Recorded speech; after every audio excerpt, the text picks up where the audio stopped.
नमस्कार, मैं आपका मित्र सर्वमित्र।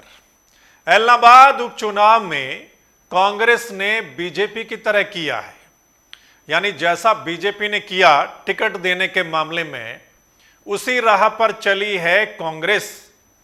वो कैसे? आपको ये पता है कि बीजेपी जेजेपी के जो नेता थे, दावेदार थे वहां इलाहाबाद में, वो देखते रह गए और टिकट कोई और ले गया, यानी टिकट गोविंद कांडा को मिल गई वहां पर बीजेपी की ओर से। ऐसा ही कांग्रेस में हुआ है।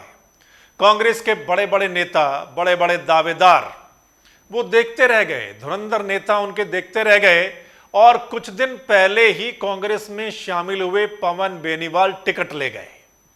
हुआ ना ठीक एक जैसा मामला?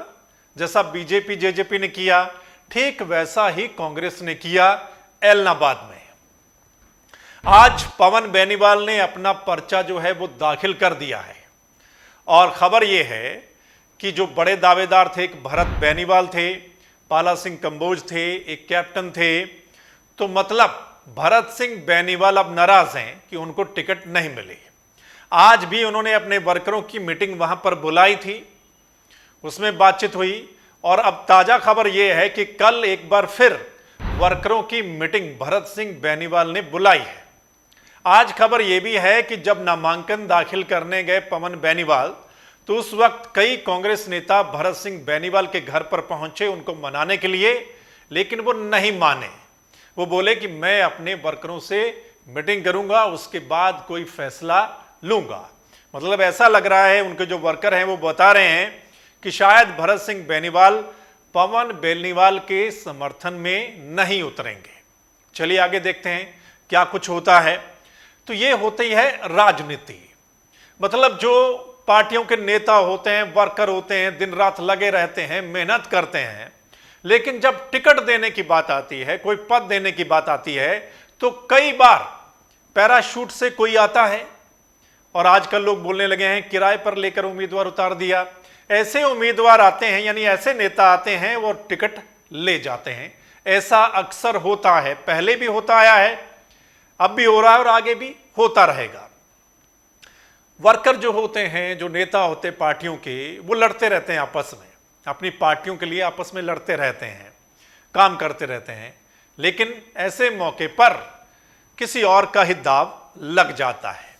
तो ठीक वैसा हुआ जैसा बीजेपी जेजेपी ने वहां पर किया, यानी अपने किसी नेता को टिकट नहीं दिया और किसी तीसरे को टिकट दे दिया। ठीक वैसा ही कांग्रेस में हो गया है कि कुछ दिन पहले ही पवन बेनीवाल आए और उनको टिकट मिल गया। इससे पहले पवन बेनीवाल बीजेपी में थे, आपको याद हो तो पिछले 2 चुनाव पवन बेनीवाल बीजेपी से लड़ चुके हैं इलाहाबाद की सीट पर, हालांकि उनको जीत नहीं मिली थी। अब कुछ समय पहले जब किसानों का ये आंदोलन शुरू हुआ, तो पवन बेनीवाल ने कुछ समय पहले ही बीजेपी को अलविदा कह दिया था। काफी देर वो बैठे रहे, और अब उन्होंने कुछ दिन पहले ही कांग्रेस को ज्वाइन किया था। तभी से लग रहा था कि शायद कांग्रेस उनको टिकट जो है वो दे देगी, और ठीक वैसा हुआ भी कि पवन बेनीवाल टिकट लेने में कामयाब रहे, और आज उन्होंने नामांकन वहां पर दाखिल कर दिया है। अब 3 कैंडिडेट जो हैं बड़ी पार्टियों के, वो मैदान में आ गए हैं। आज नामांकन यानी पर्चा दाखिल करने का आखिरी दिन था, और आखिरी दिन में अभय सिंह चौटाला ने पर्चा दाखिल किया है और पवन बेनीवाल ने पर्चा दाखिल किया है। गोविंद कांडा पहले पर्चा दाखिल कर चुके हैं, आपको पता है। अब तीनों मैदान में आ गए हैं।